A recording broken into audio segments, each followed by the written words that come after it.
രണ്ട് കരകൾ കൈകോർക്കുമ്പോൾ മാറുന്നത് ദൂരമല്ല, ഒരു ജനതയുടെ ജീവിതമാണ്. ഇന്നലെ വരെ പെരുമ്പളവും ഒരു ഒറ്റപ്പെട്ട ദുരിതായിരുന്നു. അസുഖം വന്നാൽ ആശുപത്രിയിലെത്താൻ വൈകുന്ന ആകുലതകൾ, സമയത്തിന് ജോലിക്ക് പോകാൻ കഴിയാത്ത വേവലാതികൾ, ഒരു വിവാഹാലോചന വന്നാൽ പോലും അക്കരെ എന്ന ദൂരം വില്ലനായ നിമിഷങ്ങൾ. ആ കാത്തിരിപ്പുകൾക്കും അവഗണനകൾക്കും ഇപ്പോൾ അറുതിയാവുകയാണ്. എൻ്റെ നാട് ചെമ്പിൻ്റെ അക്കരെയായിരുന്നു അരൂക്കുറ്റിയും വടുതലയും പെരുമ്പളവുമൊക്കെ.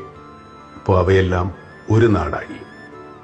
സാധാരണക്കാരൻ്റെ സങ്കടങ്ങൾക്ക് പരിഹാരമുണ്ടാക്കുന്നതാണ് യഥാർത്ഥ വികസനമെന്ന് ഞാൻ വിശ്വസിക്കുന്നു.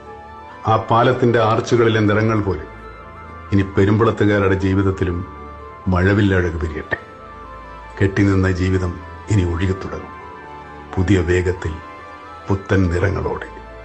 എൻ്റെ ഹൃദയം നിറഞ്ഞ ആശംസകൾ.